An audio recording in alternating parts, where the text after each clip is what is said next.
Commission, collection, corruption.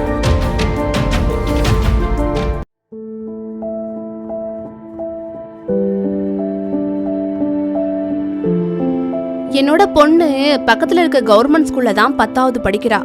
அந்த ஸ்கூல்ல class room இல்ல, அதனால மரத்தடியில தான் அவளுக்கு பாடமே நடத்துறாங்க. ஆனா அங்க ஒரு அமைச்சர் வந்தா மட்டும் ஸ்டேஜ்ல லைட் போட்டு பிரம்மாண்டமா வரவேற்பாங்க. ஒரு காலத்துல இந்த பள்ளிக்கூடம் எப்படி இருந்துச்சு தெரியுமா? சத்தான மதிய உணவு, விலையில்லா சீருட, விலையில்லா பாட புஸ்தகம், விலையில்லா சைக்கிள்னு பல திட்டங்களை கொடுத்து கவர்மெண்ட் ஸ்கூலோட தரத்தை உயர்த்தின தலைவர்கள் நம்ம தமிழ்நாட்டுல தாங்க இருந்தாங்க. நான் தான் படிக்கல, என் புள்ள எப்படியாச்சும் படிச்சு மேல வரும்னு நினைச்சேன். அவங்க பாதுகாப்பா இருப்பான்னு நம்புனேன். இப்படித்தான் தமிழ்நாட்டுல இருக்கிற ஒவ்வொரு தாய் தகப்பனும் நம்புனாங்க.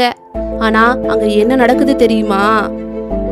எப்போ இடிஞ்சு விழுந்து தெரியாத கட்டடம், வகுப்பறை இல்லன்னு மரத்தடியில நடக்கிற வகுப்பு, கையில போதை பொருட்களை வச்சிருக்க மாணவர்கள், ஐயோ ஏதாச்சும் நடந்துருமோன்னு பயந்து பயந்து போற பெண்கள்னு பள்ளிக்கூடங்கள்லாம் ரொம்ப மோசமா போய்கிட்டே இருந்துச்சு.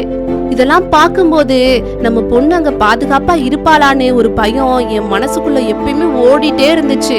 நம்ம சின்ன வயசுல கேட்டிருப்போமே அலிபாபா கதை, அந்த மாதிரி சுடல பாபாவோட 200 திருடர்கள் இருக்காங்க. இவங்கள பார்த்தாலே நம்ம தமிழ்நாட்டு மக்களுக்கு ரொம்ப பயங்க. இப்போ நம்ம கதையில பார்க்க போற திருடர் கல்வித்துறைய அதுல பாதாளத்துக்கு கொண்டு போயிட்டாரு. எம்மதமும் சம்மதம்னு சொல்லி கொடுக்க வேண்டிய பள்ளிக்கூடத்துல சாதி சண்டை, மத சண்டை நடக்குது. ஆனா இவரு நம்ம திருடர் கூட்டத்துக்கு நடிப்பு பயிற்சி சொல்லி கொடுத்துட்டு இருக்காரு. பள்ளிக்கூடத்துல எந்த பொண்ணுக்கும் பாதுகாப்பே இல்ல. தமிழ்நாட்டுல நடந்த ஒவ்வொரு போக்சோ பாதிப்பும் பெண் குழந்தையோட நம்பிக்கைய சுக்குநூறா உடைச்சிருச்சு. இப்படி பாதுகாப்பு கொடுக்க வேண்டியவங்களே குற்றவாளியா இருந்தா எப்படி கல்வித்துறை சிறப்பா இருக்கும்? இது வரைக்கும் 208 அரசு பள்ளிக்கூடத்தை மூடி இருக்காங்க.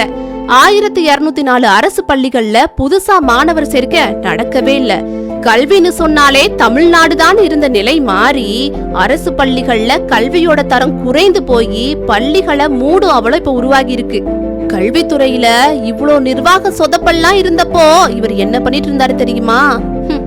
விளம்பரம், கல்வி திருவிழா, அறிவு திருவிழான்னு சினிமா நடிகர்களையும் இயக்குநர்களையும் கூப்பிட்டுட்டு வந்து கான்சர்ட் நடத்திட்டு இருந்தாரு. கொஞ்ச நாளா ஆக்டிங் கிளாஸ்ல பயிற்சி எடுத்துட்டு இருந்த அமைச்சரு ஒரு சிறந்த நடிகரா தேறி இருக்காரு. ஷபாஸ். இந்த திருடர்கள் நம்மள மாதிரி சாதாரண மக்களோட வாழ்க்கைய சொரண்டி சொரண்டி கடைசியில தமிழ்நாட்டையே கொள்ளையடிச்சிருவாங்க. நம்ம இவங்க கிட்ட இருந்து ஜாக்கிரதையா இருக்கணும். திமுகனாவே ஊழல், ஊழல்னா திமுக. இந்தியாவிலேயே ஊழலுக்காக கிடைக்கப்பட்ட ஒரே அரசாங்கம் திமுக அரசாங்கம்.